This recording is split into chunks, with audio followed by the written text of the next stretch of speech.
How important is this role he's playing with organized labor that really seemed to bring him to the party here over Josh Shapiro?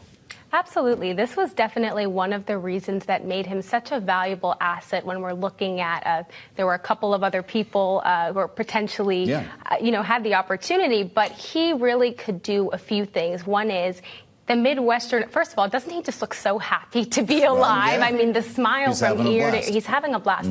But he does bring a lot of that Midwestern appeal. He can slow things down, talk to people in a way that's really understandable to anybody, really. And he is able to bring in the union workers, and he has that credential that he brings to the ticket.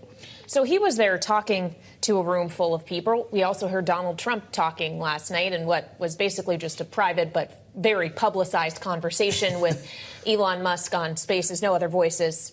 Millions of people, I guess it depends who you ask, how many millions, listened to this. Knowing that we are expecting to get an actual economic policy outline from both Trump and Harris this week, we didn't necessarily get too much into the nitty-gritty policy in that X Spaces conversation last night, even as Elon Musk repeatedly tried to prod the former president in that direction. It definitely didn't give us that much policy, I will say. A couple of things here. The first is we can't have this conversation without acknowledging the near 40-minute delay just at the start. And this is not the first time this has happened. I mean, Musk's influence in his involvement in the political kind of scope, it echoed what happened just a year ago at this point. It's been so many days with Florida Governor Ron DeSantis, where there was so many issues there. And the issues that happened last night with Trump really wasn't great for a campaign where, again, he is trying to blunt the momentum of Harris's surge here. And so when we're thinking about policy, this actually gives an opportunity both for Harris and for Trump to kind of remind voters what he can bring to the table. Because when I am at the rallies and he does say things pointing to inflation, pointing to the economy, those are things where we can really see voters get riled up and get excited to hear what he could offer.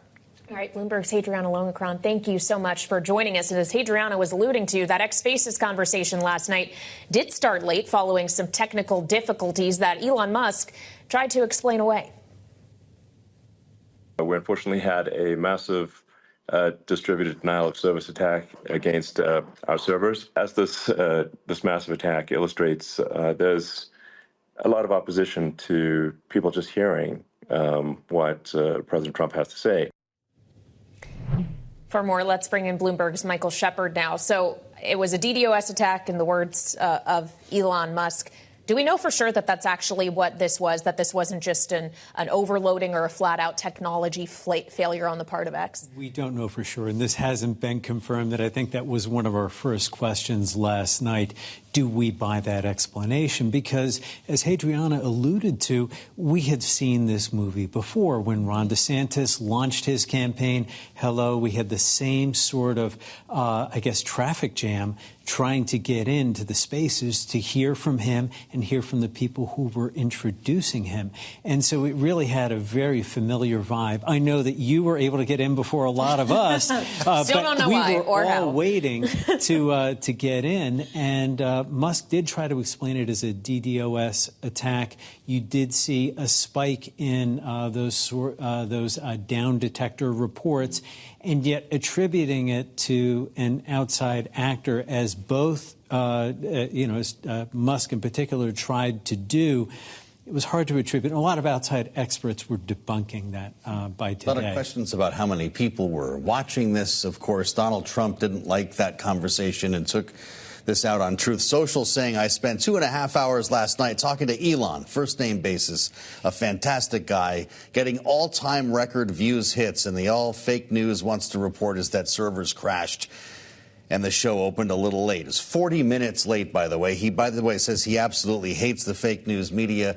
There were 16 million people, according to Donald Trump. We were all looking at that, though. It said 1.3 million. I guess that was kind of just the number at a given time. But if that many people did tune in, I think Twitter says it was even more. X says it was something in the area, 70-something million. That means the average time spent listening for people was 4 minutes each last night. Michael, is that a win? Well, it's hard to say. I haven't done the math, but at times the conversation became a little bit hard to track. We heard a lot of the familiar talking points that Hadriana has heard so many times in the campaign trail when it comes to immigration, when it comes to inflation, and Musk played right to it. And he spent the first 20 minutes of the conversation. We waited 40 minutes for it to start, but then another 20 minutes talking about what happened in Butler, Pennsylvania, the assassination attempt. Trump made some news by vowing he was going to go back and try to resume his remarks and thank all the people there.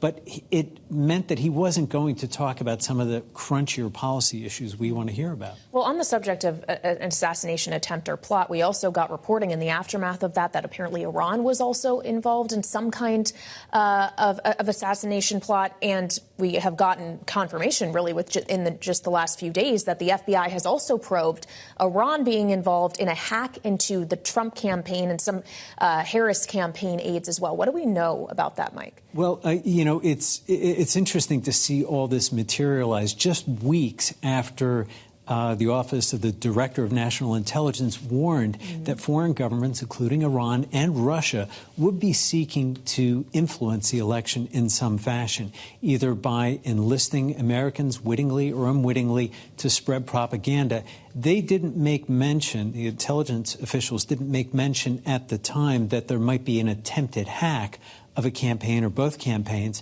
but they didn't really have to. There has been a history of this over the past 8 or more years. In 2016, we saw Russian-affiliated hackers break into Hillary Clinton staffers' emails and then post those on WikiLeaks. And, of course, those were the emails that we heard so much about at the end of the 2016 campaign.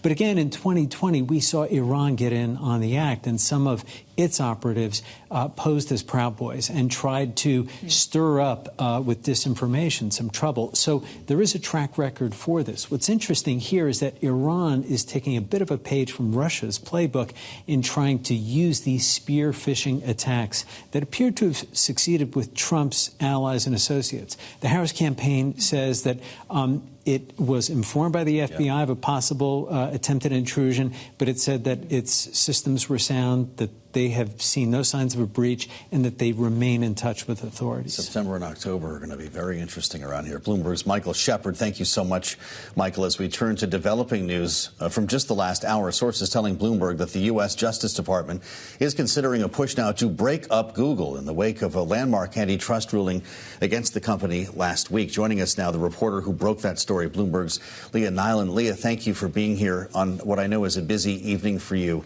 This feels like Microsoft all over again. What do you know? A little bit, yeah. So this would be the first time that the U.S. has sought a breakup of a company for monopolization since Microsoft 20 years ago. So the Justice Department is supposed to come up with a plan for how it would resolve the alleged illegal conduct by Google. Last week, a federal judge found that they had monopolized the markets for online search and also search text ads. Those are the ones that appear at the top of the search results whenever you Google for something. And so the Justice Department is mulling a bunch of possibilities, but sources tell us that a breakup is definitely on the table. So a couple options would be potentially to force them to sell off the Android operating system. That's what they use on more than 2.5 million devices, cell phones, and other devices worldwide. Chrome, which is the most used browser in the world, that has Google's search engine automatically installed as the default search. Or another possibility is potentially AdWords, which is the platform that Google uses to sell those text ads that appear at the top of search results.